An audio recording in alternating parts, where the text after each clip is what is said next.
Sometimes a simple idea can spark a journey far more rewarding than anyone could have imagined. This is the story of a man, an overgrown backyard, and a vision that blossomed into pure joy. It all began with an old, faded notebook and a longing for a little peace and quiet. For months, he'd dreamed of a space to call his own, a place to tinker with tools, store his gardening gear, and maybe, just maybe, escape the hustle and bustle of daily life. That dream took shape in the form of a humble shed, but as he would soon discover, this project was about to become something so much more. One crisp Saturday morning, coffee in hand, he surveyed the tangled mess at the far end of his yard. Weeds clawed at a sagging fence. Forgotten flower pots sat half buried in the dirt. But he saw potential where others saw chaos. He opened that old notebook and began to sketch. A simple rectangle, a sloping roof, a door here, a window there. Nothing fancy, just enough to let the sunlight in and keep the rain out. He made his list. Lumber, nails, hinges, paint. Each item felt like a step closer to something tangible. At the hardware store, he lingered over the rows of timber, running his hands along the rough grain, imagining the scent of sawdust and the echo of hammer on wood. The clerk, a cheerful older man, noticed his excitement and offered some friendly advice. They chatted about blueprints and roof angles, and soon he had more than just supplies. He had a sense of camaraderie, the feeling that this project was already connecting him to his community. Back home, tools lined up, he got to work. At first, progress was slow. Boards refused to line up.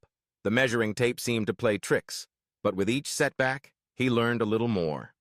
He watched videos, called friends for help, and discovered the quiet rhythm of building with his own two hands. The shed began to rise, wall by wall, beam by beam. Neighbors wandered by, offering encouragement and sometimes a helping hand. The shed was no longer just a private retreat. It was becoming a gathering point, a reason for conversation and laughter. As the weeks passed, the structure took shape. He painted the walls a cheerful blue, the kind that stands out against the green of summer grass and the gray of winter skies. He installed a sturdy workbench and hung his tools in neat rows. He found an old armchair at a garage sale and tucked it into a corner, just right for reading or watching the rain drum on the roof. But the real magic happened one afternoon when his daughter wandered over, curious about the new addition to their yard. She watched as he measured and sawed, eyes wide with fascination. Soon, she was handing him nails and learning the difference between a Phillips and a flathead screwdriver. Their laughter echoed across the lawn, and he realized the shed was more than just a place for solitude. It was a space for connection, for teaching and sharing and making memories. The shed became a canvas for creativity. On weekends, it transformed into an art studio, with canvases propped against the walls and paint splatters on the floor. During the holidays, it turned into a workshop for crafting homemade gifts. In the summer, it provided shade from the blazing sun, and in winter, it glowed softly with strings of fairy lights, a beacon of warmth and comfort. Friends began to drop by more often, drawn by the shed's inviting atmosphere.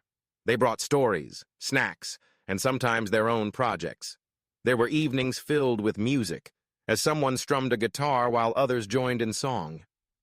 The shed was alive with possibilities, a testament to the joy that comes from building something with heart and sharing it with others.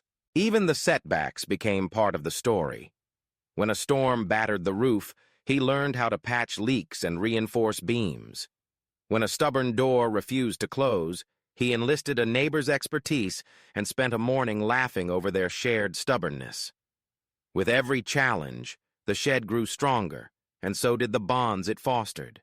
Over time, the shed became a reflection of its creator, a little rough around the edges, but full of character and charm. It was a place where moments were savored and friendships deepened. It stood as proof that joy doesn't always come from grand gestures or expensive plans. Sometimes it's found in the quiet satisfaction of a job well done, in the shared experience of building something together, and in the unexpected ways a simple project can bring people together. Looking back, He realized that the shed was never just about storage or solitude. It was about carving out a space for joy in an ordinary life. It was about learning new skills, facing challenges head-on, and discovering hidden talents. Most of all, it was about opening his world to others, inviting them in, sharing laughter and stories, and creating a little haven where everyone felt welcome. As the seasons changed, so did the shed's purpose. It became a sanctuary for contemplation, a workshop for dreams, a gathering place for friends and family. Its walls held the echoes of countless conversations, the marks of hands both young and old, and the quiet contentment that comes from knowing you've built something lasting. In the end, what began as a simple shed plan grew into a source of pure joy, not because it was perfect, but because it was real, a testament to perseverance, creativity, and the simple magic of bringing an idea to life. The shed stood as a reminder that joy is often waiting just beyond the weeds, ready to bloom when we dare to dream, to build, and to share. And for one man, in one backyard, that joy was more than enough.